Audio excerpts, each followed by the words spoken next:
Our next speaker needs no introduction. Here's your bio. Eric Willi, another wonderful friend. Interests very broad interests. I can only tell you some of them. It's statistical signal processing and CMC and statistics in general. And he's at Paris Telecom. Yep. And he'll be telling us about that's exactly our lab now. It's increased every year. We had an institute and with a school.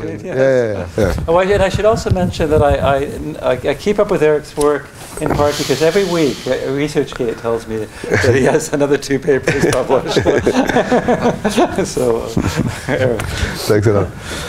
Thanks for having invited me. It's a pleasure to be there. So it's much an ongoing work. I start during a sabbatical spent by Yves Achadé, which is now working in Ann Arbor, which is a good friend of mine, and Gerson Ford, who was a PhD student of mine and which is working in the same lab. And also I start discussing a little bit with Anatoly Yuditsky, perhaps some of you know him. And the talk will be about proximal gradient algorithm. So I will start, that's the layout of my talk. So I will start by some motivation linked with one of the problems that can be addressed by this type of techniques. It's not the only one, but it's one of the problems. Then I will make an introduction about what is a proximal gradient algorithm. So it's rather classical in machine learning at least, and we just present this algorithm just to justify what we have done, which is a stochastic proximal gradient version of this. Then I will present some applications, so it's not as complete as I would have wished, but okay, that's a preliminary result, and then I will move to my conclusion. So what is the problem I'm willing to address in this talk? This problem is stated here. So the problem is that you have a kind of problem of that kind, where you are willing to minimize a cost function, and the cost function has 2 terms. Basically, one which is would be a smooth likelihood term. So it would be so typically it would be a likelihood in all of my application, but it can be any other type of risk measures in machine learning, for example. And you have a penalty term, and this penalty term typically will be convex but non-smooth. And of course, the type of application we have in mind is a lasso type technique, where the penalty typically will be the L1 norm of the parameter. But you can also, you know that, for example, all the sparsity inducing penalty typically will be convex. If I use machine learning, are convex and non-smooth, and they need to be non-smooth to guarantee that you obtain at the end of the day a sparse solution. And this problem, of course, has attracted a lot of attention in the last decade, with a growing need to address high-dimensional statistical problems, which was one of the topic of this workshop. It's about large dimension. And so what I will, so the type of problem I will discuss today is it belongs to this type of problems that I call P, the P problem, but in one specific case, a case where the likelihood function is intractable, so cannot be computed exactly. So it needs to be computed through some numerical experiment, and where also the gradient of the likelihood is also intractable. So it's a doubly intractable problem where both the likelihood function and the gradient of the likelihood are intractable. Typically, I will, so for those which are familiar with stochastic approximation, I will be interested in the case where the gradient of the likelihood can be written as an integral of some function, which is known, h theta fx, integrated with respect to pi of theta dx, which is some measure which depends also on the parameters. And I will just try to justify next why this problem may... Are these tractable, h and... Yeah, H will be tractable. Yeah, yeah. You're assuming you sample from pi or something? Yeah, yeah. You can. I will sample from pi. Because if you have, for example, mixtures, that's just as no. But I will sample from pi. Yeah. So H is tractable. I cannot compute the integral because it will be typically a large dimensional integral, but I can sample from pi. Okay, so it's typically the setting. So there are many settings. In fact, we did not start. So I prefer to start with this setting because I think it's not perhaps the most pertinent one, but I think it's easier to grasp because the problem that I start to consider with Ivachane was not this one. The problem that we consider was genome-wise association study. And typically what you do, you have a tray, so a binary tray, and you have predictors. So typically what people do was kind of a logistic regression in order to be able to predict the probability of a tray.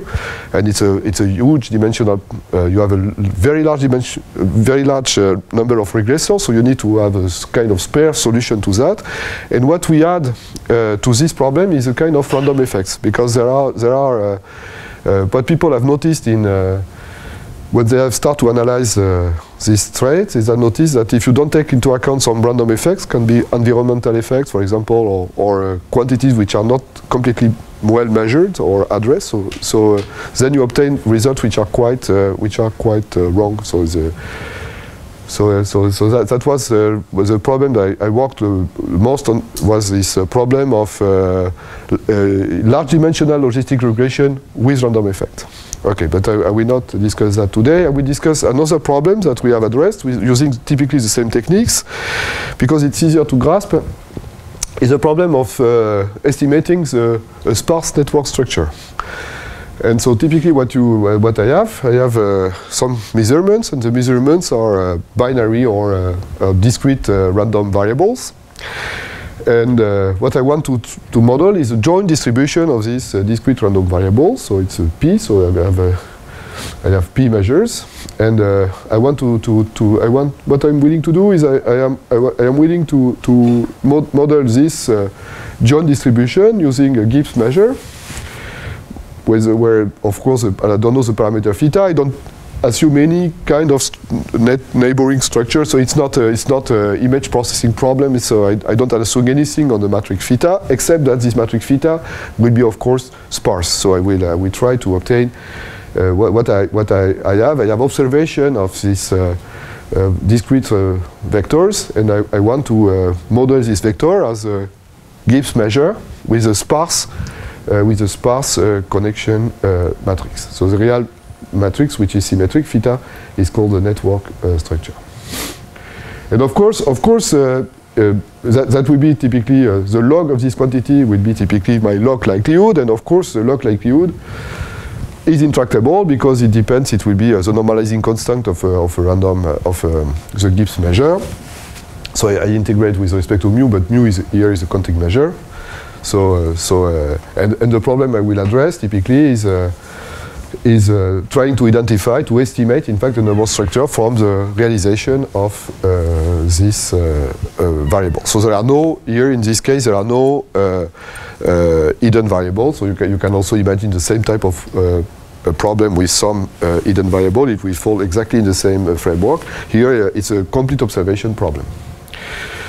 Of course, the network structure is important because, as you know, the matrix theta encodes the conditional independent structure. So it's not the correlation. It's something like it's more like the precision matrix. So it's more the conditional independence which are encoded by this parameter theta.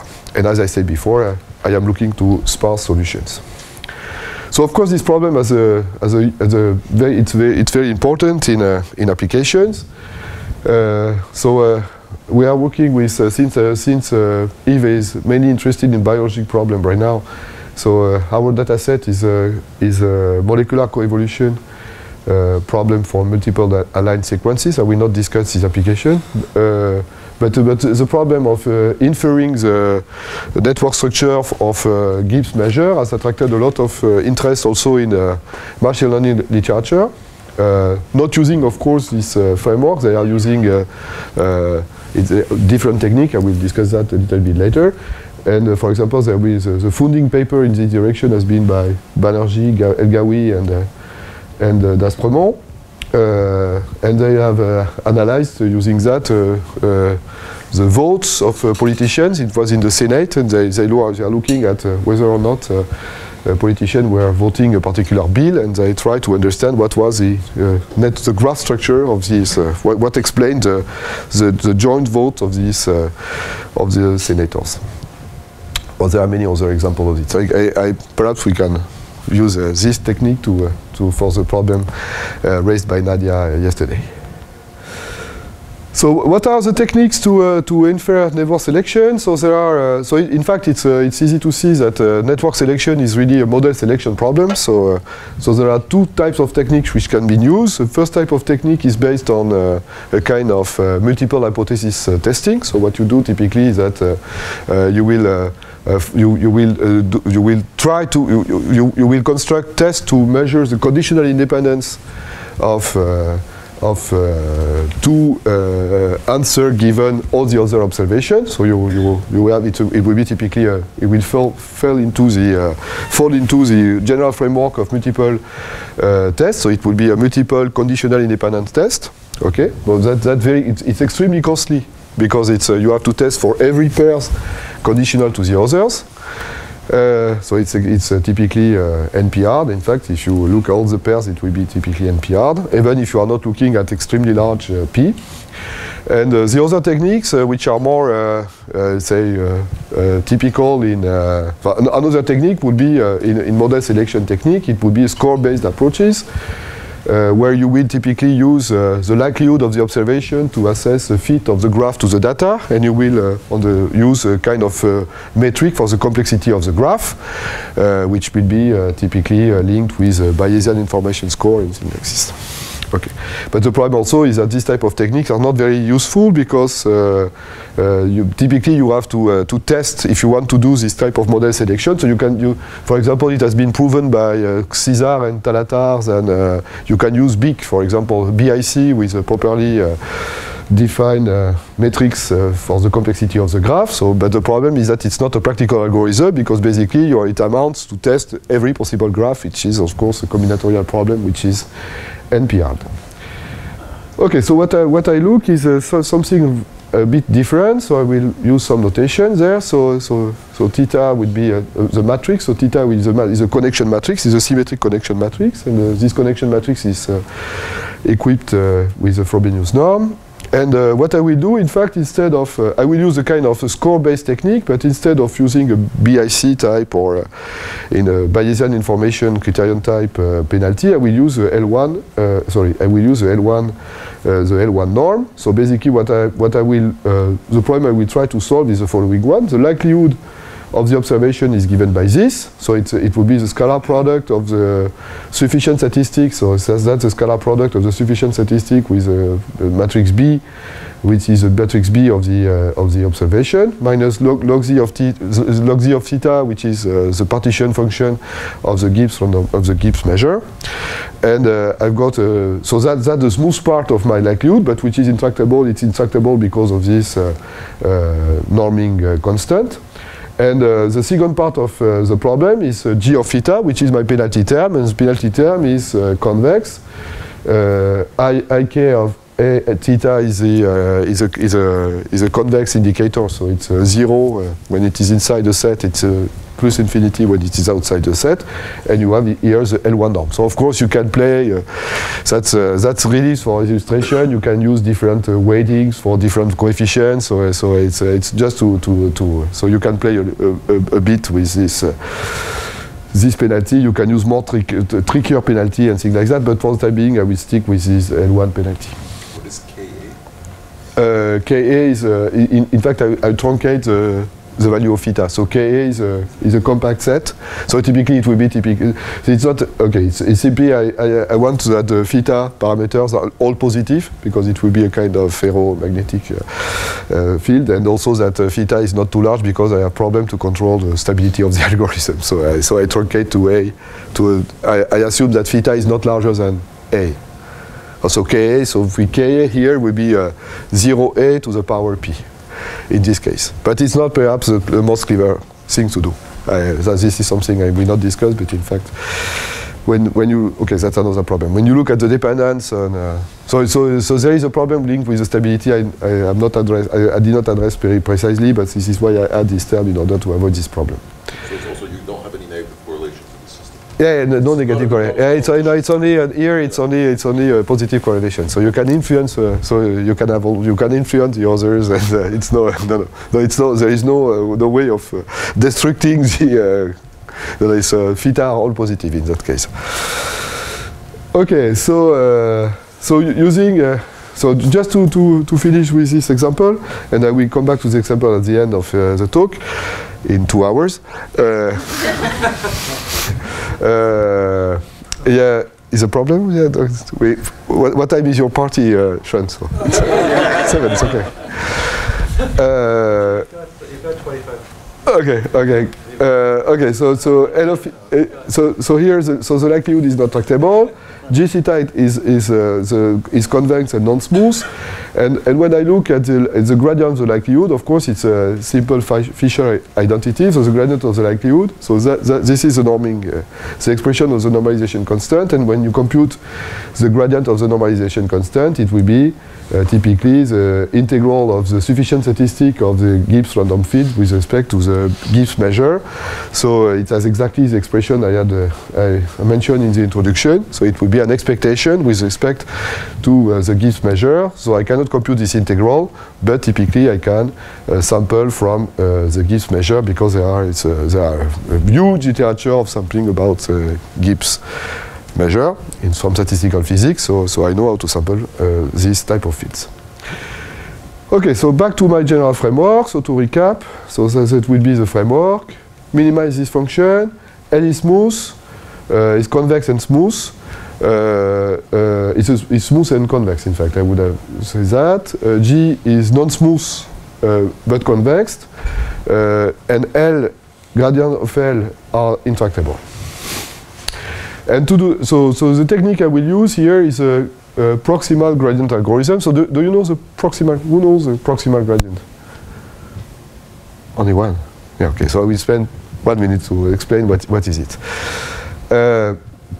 So what is a proximal operator? So the proximal operator is the following operator. So if you take a convex function G or theta, a closed convex function, you add to this convex function you add a penalty term, so it would be theta minus theta to the square, that's a square norm, okay, and you multiply by 1 over 2 gamma. 2 gamma would be typically we play the role of step size later, right? So it's the same gamma. So for people stochastic approximation, it's a gamma of the stochastic approximation. And what is a proximal operator associated to G? So normally people index the proximal operator with the function G, but I did not do that because I use only one G function. Evaluated at a point theta, in fact, is a solution of this problem. Of course, it's implicit most of the time, but if you look at some of all the penalties that all the non-smooth penalties that people have used for sparsity-inducing penalty, all the sparsity-inducing penalty used in statistics, like for example, at the lasso at the first rank, but all the penalty people have, the fancy penalty people have looked at, in fact, the proximal operator can be computed in closed form. Okay, to give an example. If the G function is the indicator of a convex set, so if kappa is a convex set, then simply so it's easy to see. I will do like Muriel. So what is proximal of the? It's a projection. Okay, nobody follow. Too bad. So, so the proximal operator when G is the indicator of a convex set, so it's 0 inside the set, infinity outside the set, then the proximal operator is a projector. And the proximal operator typically have basically the same properties as the projection. So you can think a bit as a projection. And if you look now at this penalty, which is a L1 penalty, so it's not very difficult. It's slightly harder. If you have a piece of paper, you can do that during the rest of my talk. So you can determine what is the proximal operator associated to this penalty, and it is called in statistics the shrinkage. Is a soft shrinker. So what you do typically is that what you do typically. So the soft shrinker is this.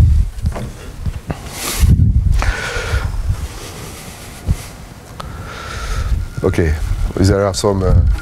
No, okay, that's not a problem.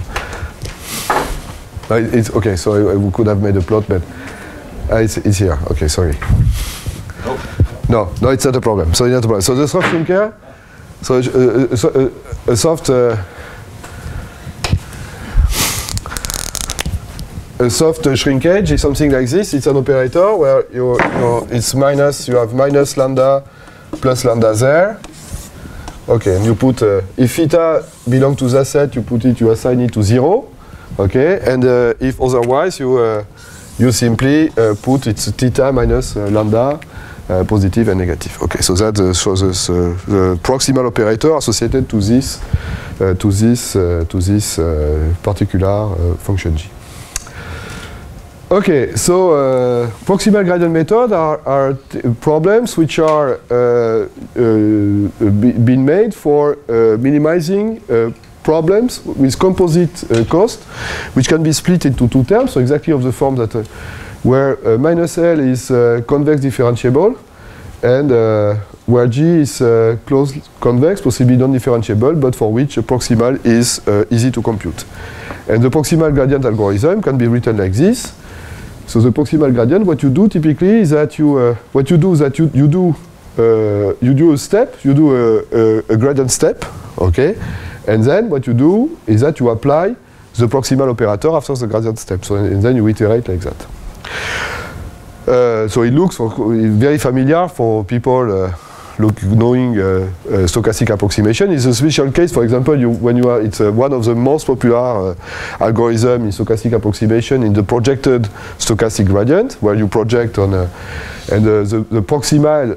In fact, here it's not there is nothing stochastic yet, but of course you can anticipate that it will be something like this. So it's something like where you really have to anticipate what I will do. I will have a kind of stochastic gradient, and then I will apply the proximal operator to the stochastic gradient. Here it's a purely deterministic algorithm, and you can prove. Yep. It's just a philosophical question. In the definition of prox, there is a Euclidean norm. Yeah. But what role does it play in this problem? Because No, it's you can use Bregman divergence. It's just a way of regularizing. Yeah, it's a regularizer. Yeah, it's a regularizer. Neither L nor G look at it. Yeah, no, but it's a regularizer. Yeah. And you can use other. So it's not a good one, in fact. It's not You need to vary that depending on the problem, depending on the set. Yeah. So I win. So that's a regularizer. Okay. It's called an inferimal convolution. But in fact, you can use other. So it's a type of penalty, if you wish, and I will explain this type of penalty now. But it's not the only one that you can use. It's another. It's one of the penalty. It's not the best one, in fact, I would say. But it would work, like for the theory. Yeah, it will work. Yeah, it will work. It doesn't really matter what you put. It matters it matters when you look at the dependence. No, it matters when you start to look at the dependence of the bounds you obtain with respect to the dimension of the problem. Okay, then the choice of the regularizer matter, and then the square norm is not a good one. So the square norm is not. Then you pay with the square norm. Okay, so to explain how it works, so you look at this problem. So I start from theta. Okay, I apply the gradient step. So gradient of L plus theta, so I go in the direction of the gradient, and then I apply the proximal operator. So how can I try to understand what I do doing this? I just have to replace what is the proximal operator. So the proximal operator is a solution of this problem, and I apply the proximal operator at this point, at the point theta plus gamma gradient of L. So I apply the proximal operator at this point. Okay, and I minimize this function, so g of theta plus 1 over 2 gamma times the norm, the L2 norm to the square of theta minus the point around which I wish to minimize. And if I just using a very simple algebra, what shows up there is that what I do here, I obtain a kind of so these are exactly equivalent, perhaps to constant terms, so terms which doesn't depend upon the minimization. So it's simply an algebraic things. And what you observe there is that it's exactly the criterion I want to minimize Okay, and what you have replaced, you simply have replaced the function minus L of var theta. Okay, you have replaced it locally by second order approximation.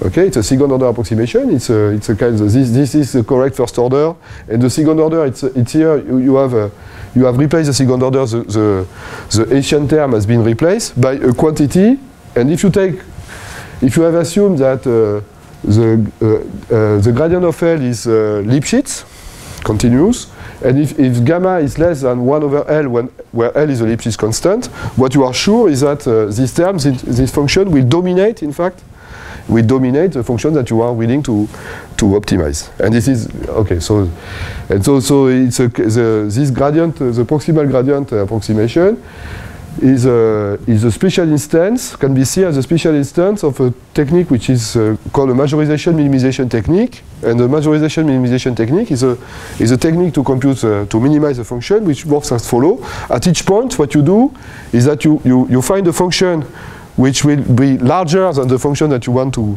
optimize, and you compute the minimum of this function. Okay, so it's exactly what you do in EM, for example. The EM algorithm, at each time step, at each iteration in the EM algorithm, you compute a surrogate function which dominates, in fact, the surrogate function dominates the likelihood function that you are willing to minimize. So the EM algorithm is a special instance, of majorization minimization. The surrogate function, the Q function that you are computing in the EM dominates, in fact, the likelihood. And it's and you compute this minimum, and the minimum is this is why, in fact, you can prove the convergence. So for the EM the EM is an instance of a majorization minimization technique. So doing this, in fact, you compute a kind of surrogate locally. You compute a surrogate of your function, and you minimize the surrogate, and minimizing the surrogate, and you iterate like that, and you can prove the convergence. So what are the specific algorithms? Of course, if g theta is equal to 0. The stochastic, it's exactly the gradient algorithm. If g theta is the indicator of a set, then it becomes it's a projected gradient. Otherwise, if g theta is a lasso type penalty, it will become a gradient which is shrink by with a shrinkage operator. Okay, you can interpret. I will skip this part. Because I'm a bit late, so you can also interpret that in terms of also a gradient step, but in fact you have modified the gradient, so I will not. It's not. You have lots of time. You started early. Okay. You started. You got lots of time. Okay, but I have a lot of things to say. No, don't. Okay, no. Okay, so the technique is so here are the results. So the result appears in many different forms. So there is a book which has been written recently by Parikh, I don't know the word, Parikh or Parikh, I don't know, P-A-R-I-K-H, and Boyd, which explain everything in that direction. But there is also a very good survey paper by Beck and Teboul in 2009, and many others paper by Nemirovsky, Shapiro, and using slightly different techniques. Okay, so the type of result I can prove is the following: is that if you assume that so L is smooth, convex, and with continuous is a gradient. Is the gradient of L is Lipschitz continuous with a constant L which is larger than 0. G of theta is closed, convex, and non-smooth with a proximal gradient. Then what you can prove is that f of theta k minus f star decrease as 1 over k, in fact. And this is true if you use a fixed step size, so it's gamma, which is less than 1 over L, so it's a gamma, it's not gamma k here, it's 1 over L. Or if you do some backtracking line search, which is in general recommendable because you don't know L, or you have a poor estimate of L a priori. So it's better to use backtracking in this setting. So now I move to the stochastic proximal gradient algorithm. As I said here, the score function that I need, what I need typically, I need to approximate the score function. So it's not a big surprise that I will, what I will do is that I will replace the score function gradient of L by a kind of estimate of this quantity. So in fact, it has been, this type of problem has already been studied by people, but in the context of online learning. So in online learning, what you do is that you get your example. So it's typically the machine learning setting, but you get your example one at a time, okay? And in that case, typically, what you do is that so pi is a distribution of your samples. So there is an oracle which provides you, at each iteration, who provides you a new sample from pi, okay? And then you compute this, approximation, and so the case where pi theta is equal to pi, in fact, has already been studied. In particular, it is studied in Yuditzky and Nemirovsky, but Yuditzky and Nemirovsky don't use exactly this algorithm. It's called a mirror descent algorithm, which is slightly different from this one. It's also been studied by Duchy, I don't know if it's the word Duchy, perhaps Duchy, I don't know, it should be Duchy, and Jordan, and in several papers, 2001, 11, and things like this. But here there is a difference, because in the setting we are looking in this talk, in fact, pi depends upon the parameter theta. So it's not pi, it's pi of theta, which depends also on the parameter. So all the results obtained by these guys, in fact, are not completely, do not apply exactly to our setting, because pi depends upon the parameter. Okay, so what I will discuss now, it's I will make a brief comment on stochastic approximation, because I will consider the case where G is equal to 0. So first, and then I will show what happens when G is not equal to 0. So I'm back to stochastic approximation, so that should look very familiar to all of you. So typically in stochastic approximation, when you look at a sequence of these types, okay, where theta n plus 1 equals theta n plus gamma n plus 1 hn plus 1, okay, and you have typically two settings which can be considered. So one which is very, very classical, the setting which can be very classical is that where hn plus 1 is equal to h theta n xn plus 1, okay, where xn plus 1 is, as I said here, so in my problem, the gradient of L of theta is in fact sampled from the stationary distribution pi of theta, which depends upon theta. So when if G is equal to 0, what you will typically do is that you will sample. You cannot sample from the stationary distribution of the. You cannot sample from the stationary distribution of the Gibbs field, for example. It's not possible. But what you can do is that you will take a Markov kernel indexed by theta, whose stationary distribution is pi of theta. So, for example, you can take, if you want to sample a Gibbs random field, you will use a Gibbs kernel indexed by theta. You will sample a new point according to this kernel. May you do one iteration, or you may do several iterations of your kernel, as you wish. And then you will update the parameter using h theta n of xn plus 1. Okay?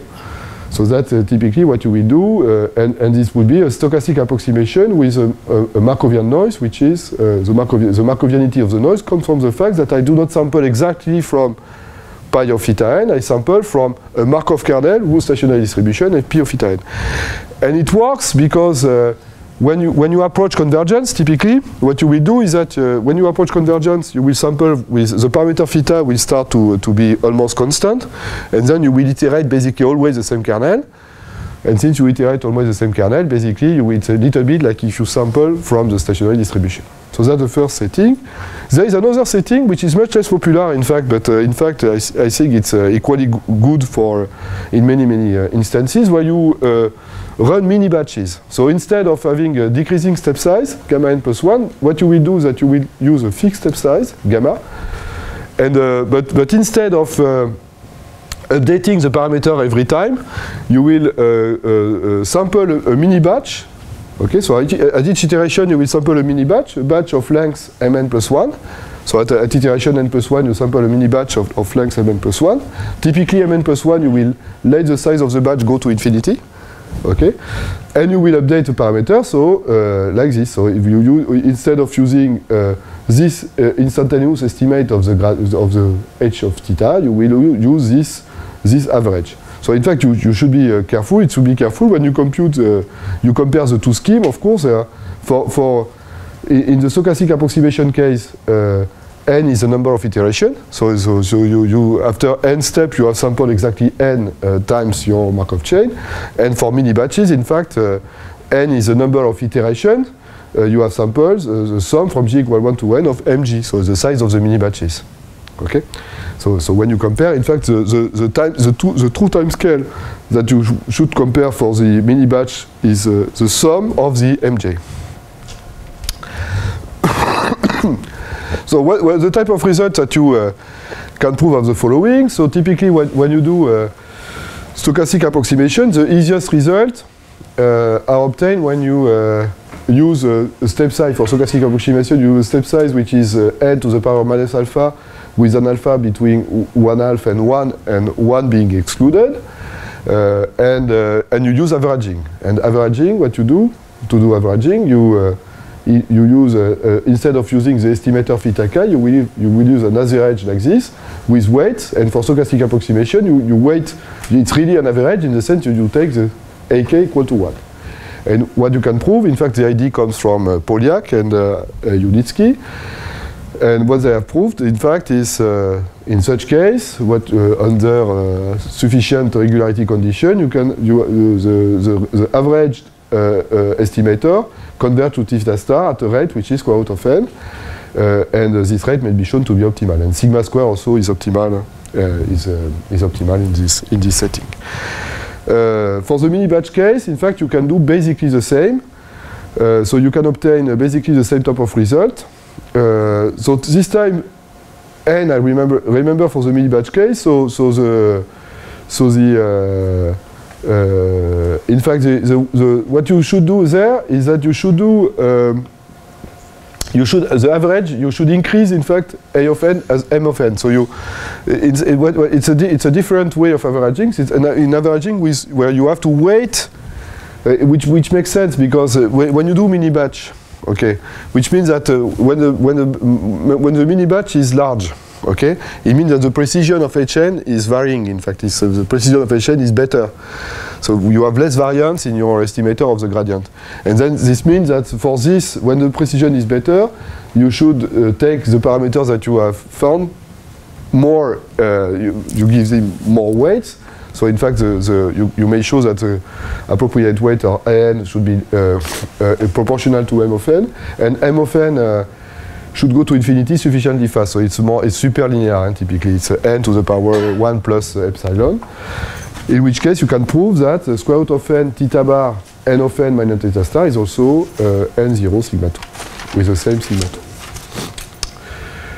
2. Okay, so how much do we have? 10 minutes or? We've actually 15. Okay. So what are the type of? So just to explain to say about how it works. In the stochastic approximation case, what you want is just to is for you. Because it is a Poisson equation. You cannot have a meeting with Sean without mentioning what Poisson equation. So I've written this slide explicitly for you. So. And how to approximate Poisson equation, control variates. Yeah. That's okay. So that's a tribute to Sean. Okay. So how it works in that case? So basically, when you want to analyze the stochastic approximation, what you will do is that you will in the stochastic approximation, the error is you just rewrite the error h theta n xn plus 1, which is your approximation minus the gradient of L of theta n. Okay, and if you look at the error, in fact, so it's exactly so now you have theta n plus the gradient, okay, plus a perturbation of the gradient. And the perturbation of the gradient is written as the difference between h theta n of xn plus 1 minus the gradient, but the gradient is also the integral of h theta n, with respect to the stationary distribution of the chain. Okay, so it's completely familiar. It's familiar because it's h of theta minus pi theta of h of theta. So then, of course, the key idea is to use the the Poisson equation. So the Poisson equation, in fact, is you under some regularity condition of the Markov chain. So typically you need to have at least a nice positive recurrent Markov chain, and a little bit more than that. H of theta minus pi theta of h of theta can be decomposed like h hat of theta, which is a solution. There is a single solution up to constant to this equation, and this solution, in fact, can be written like this as an expression which is explicit. Of course, you don't know to compute it explicitly. It's just it's a theoretical tool.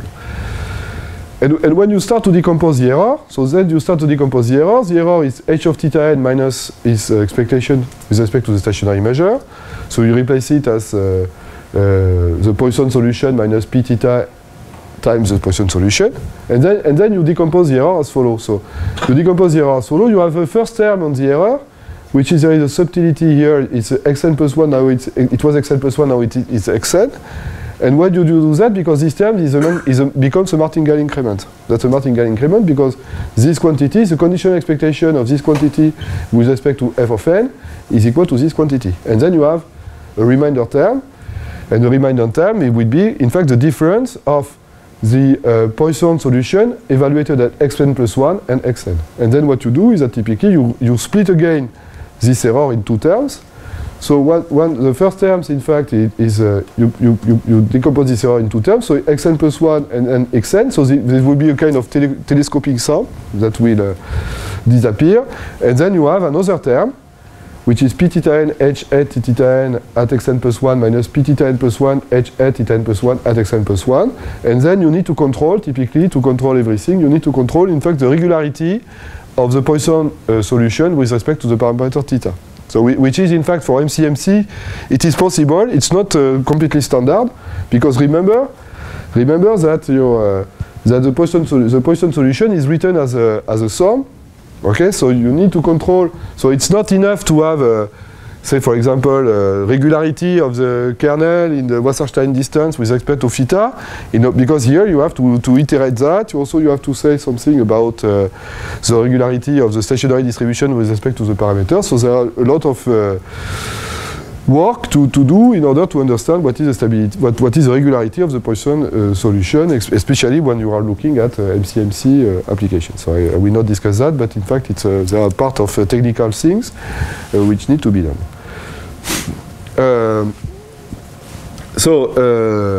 So now in a mini batch case, typically you can use exactly the same. You can use exactly the same decomposition for the mini batch case. It's even easier, in fact, because here you have frozen the parameter. So using exactly the same type of decomposition, you will obtain that the fluctuation here have a bias term. So the bias term in the mini batch case will be given by this, and a fluctuation term which is typically martingale increments plus some reminders terms. Okay, so the technique in the mini batch case is slightly different than from the type of argument. So it's not an ODE. In fact, what are the differences between the mini batch when you do to the analysis and stochastic approximation? Stochastic approximation, typically you approximate. You use the ODE technique. So ODE technique. So you show that the stochastic approximation, in fact, more or less converge in the limit to the flow of an ODE, with a limiting ODE. And in the case of the mini batch technique, what will happen typically is that you will have a dynamical system. Okay, the dynamical system is, in fact, is a noiseless algorithm. So it's a dynamical system, and this is a perturbation of the dynamical system. So you add some vanishing noise to the dynamical system. So the arguments are different, but basically you obtain exact results. So using these techniques, you can obtain that's quite old results. In fact, of course, and the only thing just to make some publicity for this result. So in the case of the convex optimization, you can obtain, in the convex case, for stochastic approximation and for both in stochastic approximation context and for the mini batch case, when you are in the convex setting, you can obtain completely explicit finite time bounds, which makes sense because you have a convex problem, so you can see exactly in expectation how far you are from the solution, and you have a finite bound. So we have 2 papers at NIPS with Francis Bach, one in 2010 and one in this year. Okay, so what is a stochastic proximal gradient algorithm? Stochastic proximal gradient algorithm, you do exactly the same, and now you use the proximal step. And the type of questions that happens are what is the convergence and rate of convergence in the stochastic approximation and in the mini-batch setting. Of course, it's not completely trivial, because it's not completely trivial to write it even as with an ODE. So the limiting ODE is not clear. Perhaps there is no limiting ODE because of the proximal. I think it's not, when you look at the analysis of the projected, for example, stochastic approximation, it's a stochastic inclusion. It's no longer an ODE. So I did not go in that direction, but so then the second question, which is natural to ask, is what should I use? Should I use a stochastic approximation, or should I use a mini-batch settings? I know that in fact mini-batch are much less popular than stochastic approximation, but in fact it does exactly the same. And what is the right tuning of the parameters? So what are the step size for stochastic approximation, the size of the mini-batch, how it interacts with the proximal things and things like that. And also for the proximal gradient algorithm, there is a very, very tricky algorithm proposed by Nesterov, where instead of having a rate of convergence which is 1 over the number of iteration, it's 1 over k square, in fact, and that can be proved to be rate optimal. So it's faster in the sense that the rate of convergence not in a stochastic setting, but in a deterministic setting, the Nesterov algorithm provides you a rate of convergence which is 1 over k square. So, we have discussed what could be a stochastic approximation version of this algorithm. So we have the main result, which is written here. In fact, the nice thing with when you are dealing with a convex optimization problem is that you can obtain completely explicit bounds. So it's not something. It's very different at the technique of proof from technique of proof you have in stochastic approximation, which are more converged, almost sure convergence and things like that. So here you have bounds which are completely explicit, they are explicit and nasty. Okay, so they are explicit. So if you look at all these papers written by Martin Wainwright, all the theoretical machine learning, you have bounds which are okay. We have the tight bounds, and the tight bounds are 10 terms, so something like that. So it's typical from it. So it's good to be published in machine learning journal. So something which looks ugly like that, it's with constant. But Martin does that. Yeah, but Minkowski would never allow this to happen. Yeah, Martin does that, so at least, yeah. And Francis Bach also, so co-author of Francis. So Francis is right. Okay, so that's a bound. So okay, that's very good. It's okay for it's valid for any n. So there is no small o or something. That's a bound. Okay, we not explain how to obtain this bound. In fact, it's not very difficult. In fact, when you have to copy basically the proof of the thing. So there are some problems, by the way. The problem is that in fact it's not exactly a Lyapunov type. It's not. So the thing which is a bit tricky, in fact, is that you do not prove really. So in a stability of stochastic system, you use often the stochastic Lyapunov technique, and in fact it's not really a stochastic Lyapunov technique. It's because here you have a dependence, a function f, which can be seen as a kind of stochastic Lyapunov techniques. In fact, is not controlled explicitly, it is controlled explicitly, but with terms like this, which would make difficult to analyze, for example, the stability. It's okay for what we do, but it's make it difficult to analyze, for example, the stability of the stochastic. This is why we have truncated the algorithm, because we are not able to prove that the algorithm. I believe it is stable, but I was not able to prove it. So this is why I had this truncation in order to avoid these difficulties. This bound actually told you anything? I mean, the right-hand side depends on the output of the algorithm. Yeah, but in fact, the thing is that, as I will say, it told you something, because if this is bounded, for example, then this converge. Okay, so imagine that you take AG equal gamma G, this is 0, for example. Okay, so if AG equal gamma G, this is 0. So if you use AG is your AG is your weighting is averaging term. So if you take AG equal gamma G, then this disappear, and then you can, and these terms are can be if this is bounded. So eta G is a martingale increment.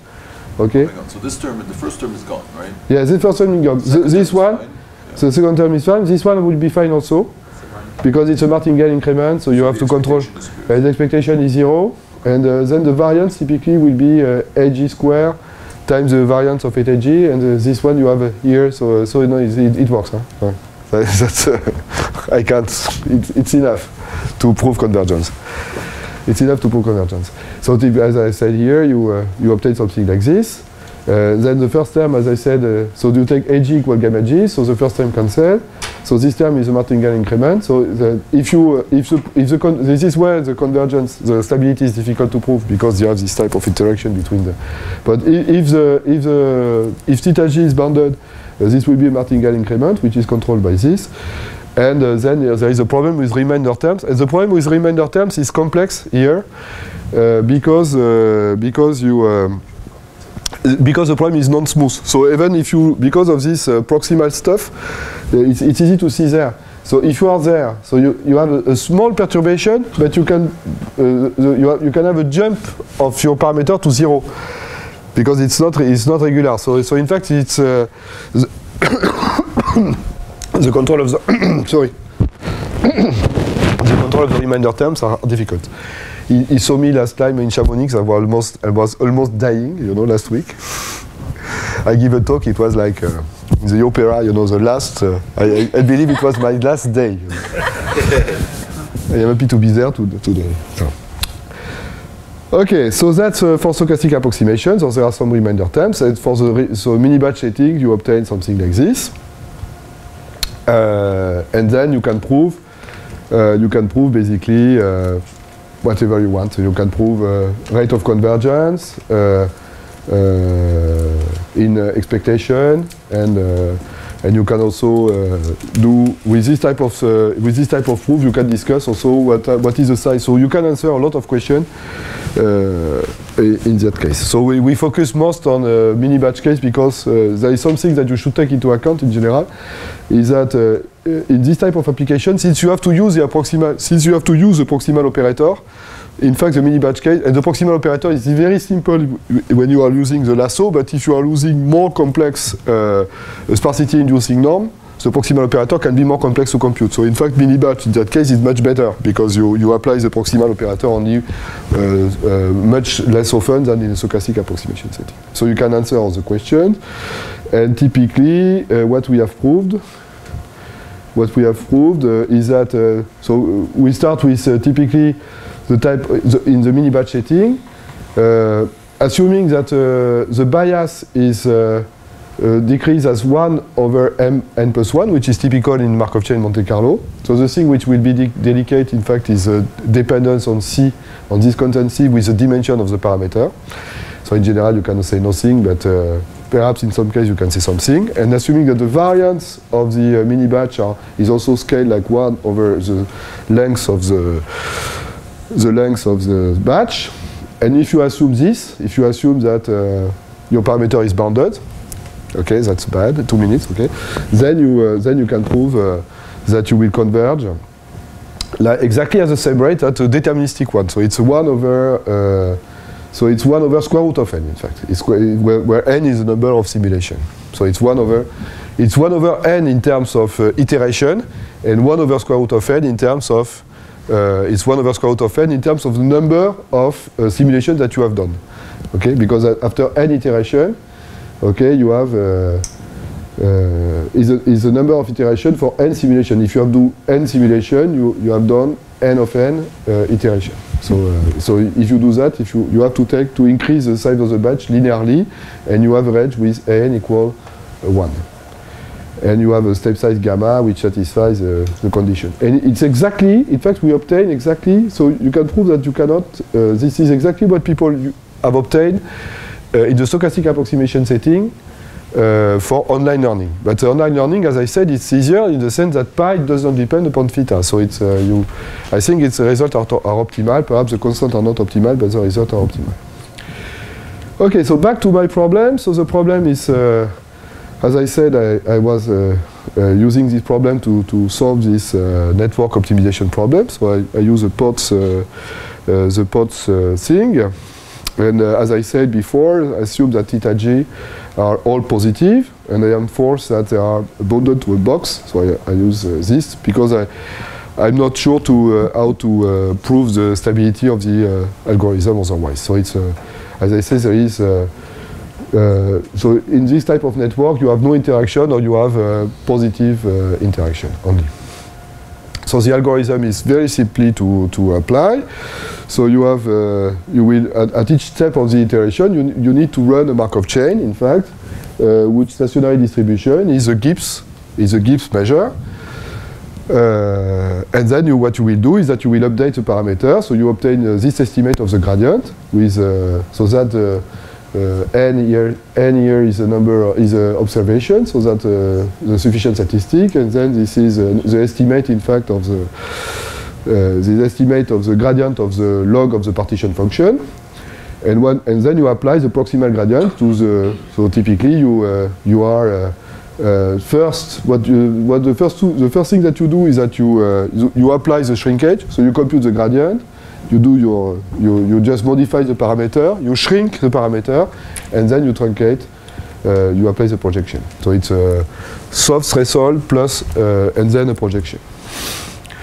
So the MCMC scheme, I did not have time, so I use an algorithm due to Scott. In fact, it's a kind of Swen-Wang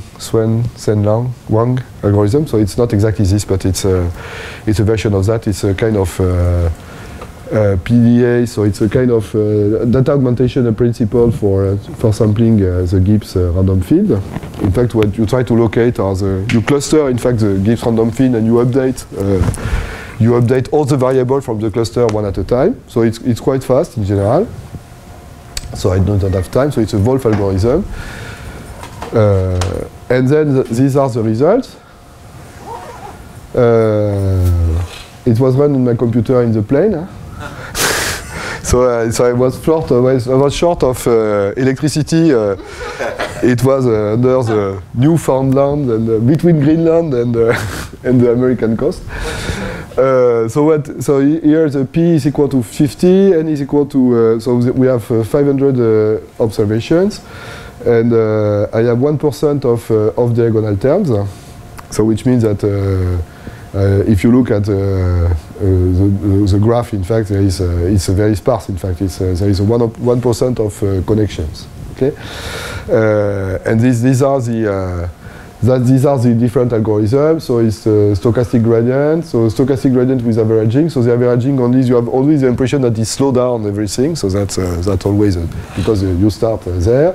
And this is the accelerated gradient scheme by Nesterov. So I did not discuss that point, which seems to be much better.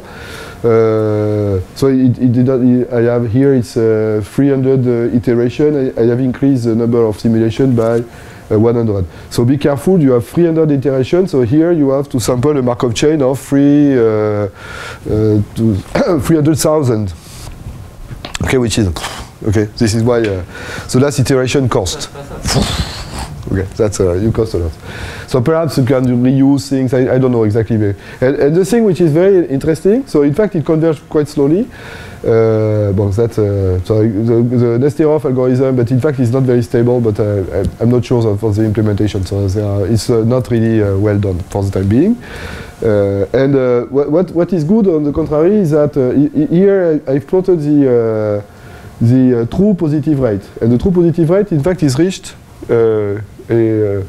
quite rapidly. So it detects the existing correlation with and the recovery rate is seems to converge around 70%, which is okay. So it reached that quite quickly. And the false positive rate also decreased to 0. So in fact, he recovers the supports quite well. Okay, so then it converges not very well, but he recovers the support quite well, and it is consistent when I increase the number of P, so it still works with P equal 100, and it becomes extremely slow. So the Nesterov scheme is no longer stable, but I know why, because I use a large step size which is clearly too large. So that's really a problem. That's really a problem compared to, because people who use this type of algorithm in deterministic settings, they use a step size which is adapted. So they don't use a fixed step size, and they use and which is much better than this. And I think we should include that, because the estimate you have of the gamma, in fact, is very conservative. So what you do typically, because you say, okay, I just look, yeah, minus 5. You encourage me to continue. Okay, so back to the conclusion. So this is written there, and I stop there. Okay, thanks a lot. What